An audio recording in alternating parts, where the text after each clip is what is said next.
Hello, hi, how are you?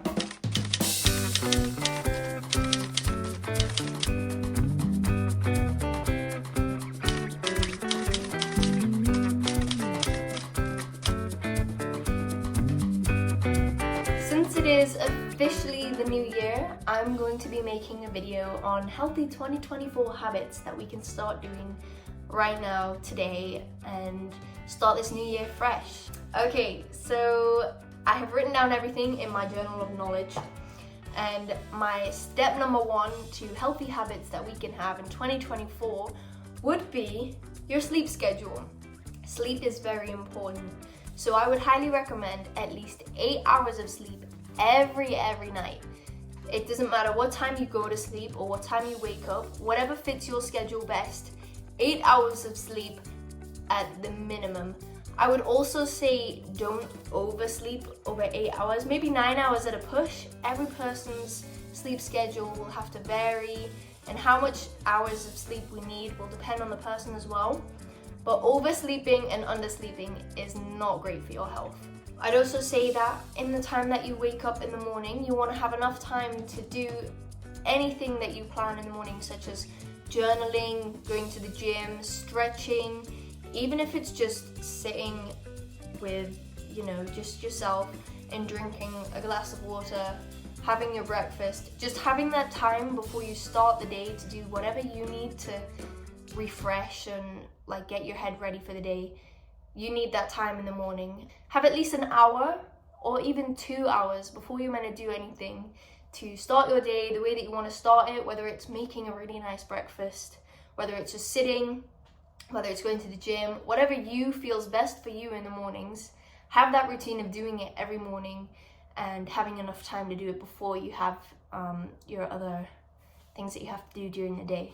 My healthy habit number 2 is going to be solidifying my morning routine. Everybody's morning routine is going to be different. Everyone's going to want to do different things, or it's going to be better for them to do whatever they want to do.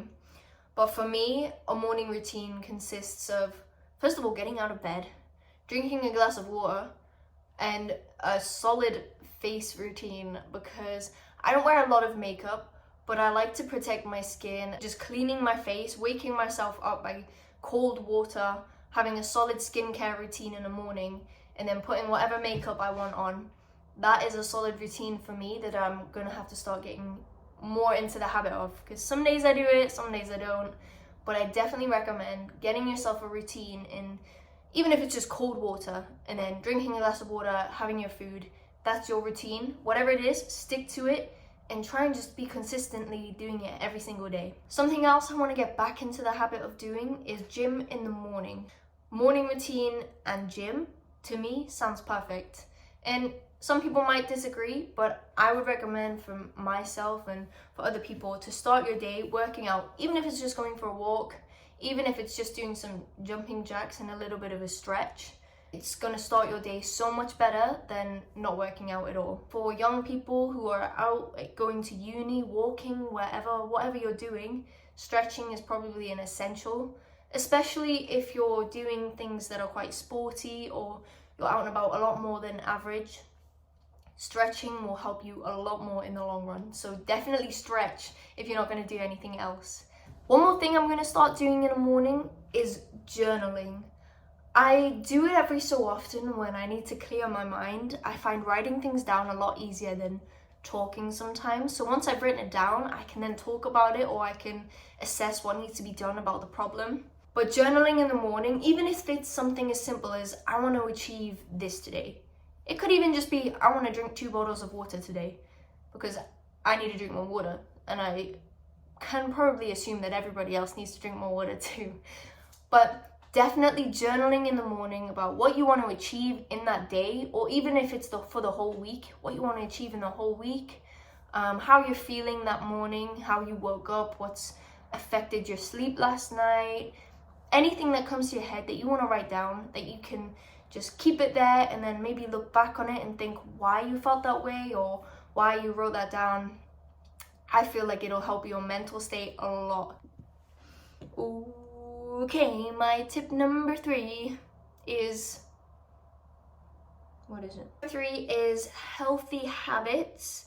And I've kind of already spoken a little bit about gym and stuff, but I want to go into a little bit more depth about specific things, such as water. Drink more water. I did already say this, but water is a huge one. I think every day I see people at uni and at work drinking energy drinks, fizzy pop, like just weird, even sparkling water. I mean, if you like sparkling water, okay. But still, fizzy drinks and energy drinks, they are really bad for you. And you're taking away the water and giving yourself fizzy pop, a lot of sugar, a lot of gas, and it's just not good for your whole body. I'm not saying don't drink it, because everybody's gonna drink fizzy pop or energy drinks.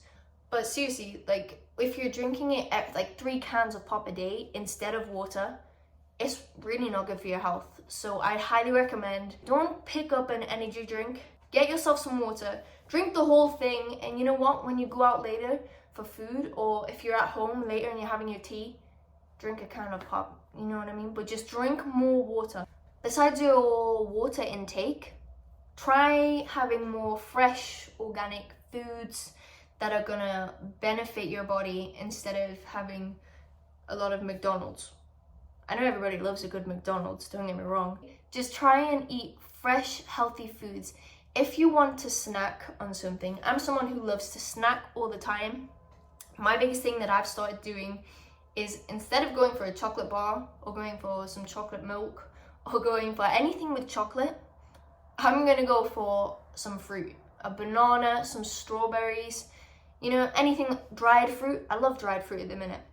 Anything that's gonna be healthier. Just try substituting healthier things in and taking away some of the more unhealthy things. Oh, and another thing that I know a lot of people are starting this year, because I've seen everybody talking about it, is posture. I've been trying to get better posture since last year, and that's simply from the way that you're sitting. So look, sit with it, you can't really see. Oh, straight back instead of like that. You see the difference? Posture is a really big thing. I know everyone's trying to get better posture this year. People are buying those things on Amazon where they strap it and it like keeps their back straight.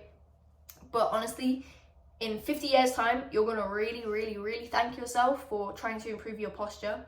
Just always be mindful of it. It's something that maybe ask your friend to remind you if they see you sitting like that. But just try and, you know, keep your shoulders back and relaxed, and just keep your spine as straight as possible. Even when you're standing, when you're walking, I always try and think of it as walking with my chin. So I'm like walking instead of walking with my head like that. It's just something that you can probably think about. My tip number 4 is getting your work done on time. I've spoken about this in another video, which I'll link after this video. But getting your work done early is on time. There's a saying that my parents always used to say when I was younger, which was early is on time is late, and late is just unacceptable. And I've always remembered that saying when my parents used to tell me that. And it's something that I've tried to apply to my uni work all of the time. It's the same thing with being on time for work. Early is on time. Being on time for uni, being early is on time. Anything that you've got to do, just be, even if it's just 5 minutes early, just be early. Tip number 5. Tip number 5 is spending the right money on the right things. Saving is really hard, especially when you're a uni student and you like to go out with your friends, spend it on, I don't know, if you spend it on drinks, whoo, it's a lot of money. But spending money is so easy to do, and earning money is so hard. And that's just the way the cookie crumbles, I guess. But spending money on the right things basically means, like, you know, just organize yourself. Like, split your money into, so I've got food shopping, I've got this amount of money to go out with my friends, I've got this amount of money to spend on rent. Just be a little bit smarter with it. Okay, my last tip, number 6, is a good nighttime routine. We've spoken about a morning routine, but now let's go on to a nighttime routine. So the difference is this is your time to wind down before you go to bed. On a morning, you really want to get yourself up and your heart pumping, and you know, the blood flowing through your system and your brain working. And that's what your morning routine's for, to get you ready for the day. Your nighttime routine needs to do the opposite. You need to be getting sleepy. You need to slow your heart rate. You need to, you know, just stress-free. Get rid of all your stress. Basically, things that you can do for your nighttime routine is, again, I always shower. I love to shower when I get home from the day. That finishes my whole day completely when I take a shower. That should be ending your day and getting you refreshed for bed, ready for the next day. Another thing you can do is reading a book. I always get sleepy when I read, so it helps to really wind me down. If you don't like doing a morning skincare routine, you could do a nighttime skincare routine. I think I kind of do both. Like, mine aren't really excessive, but on a nighttime I still, you know, I wash my face, I take off all my makeup, my sun cream, all of that.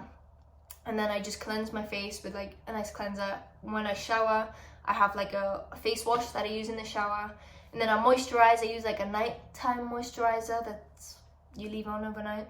I don't know. And I do that before I go to bed. So that I just feel clean. I like feeling clean when I go to bed. And again, with the journaling, if you don't want to journal in the morning, journal in the nighttime. Or do both, again, because if you journal in the morning, you can then journal in the nighttime how you feel at that current point of time, and then see the difference between the morning and the nighttime. Another thing to take into consideration before we go to sleep is screen time and the foods that you eat. Some foods, for example, if you drink coffee before you go to bed, if it's not decaf, it's a little bit silly. So fruit will keep you awake because of the natural sugars in it. You're not going to sleep as well because those things are naturally trying to keep you awake. Whereas if you drink like warm milk before bed, it hits different. Make sure that you try and eat, I'd say at least like an hour or two before you go to sleep. So then you've got that time to kind of, you know, let it digest. Because when you're digesting, it's gonna keep you awake. You're not gonna sleep if you're too busy trying to digest all your food. Another thing is making sure that screens are off at least an hour before you go to bed. That's something I'm gonna try really hard this year to do more of, because if you're on your phone right before you go to sleep, the light from your phone is really bad for your eyes right before you go to sleep. I don't know, like, and even when I'm on my phone, my brain is thinking about so much stuff, like texting my friends, looking at this person's story, checking out my YouTube, checking out, you know, whatever it is. You're thinking about so many different things, and then you keep scrolling through it, and then you just don't sleep anyways. It's the same thing when you wake up. You shouldn't look at your phone as the first thing that you do when you wake up, because the light it's just bad for your eyes if it's the first thing that your eyes are adjusting to. I'd highly recommend on a morning looking at some natural sunlight. Okay, well, that's all of my healthy habits for 2024 that I've thought about the most for myself, and I hope that it will be to some benefit for you guys. And if you have anything else that you think that 2024 will benefit from, then let me know in the comments, because I'm very intrigued. I like watching and seeing how different people take their New Year's and what they like to do for healthy habits. But yeah, this was just my take on healthy habits that I want to do and that I think would benefit me the most. So obviously it's not for everyone, but yeah, I hope this has helped you in whatever way. And I hope you're all having a fantastic day. Okay, goodbye!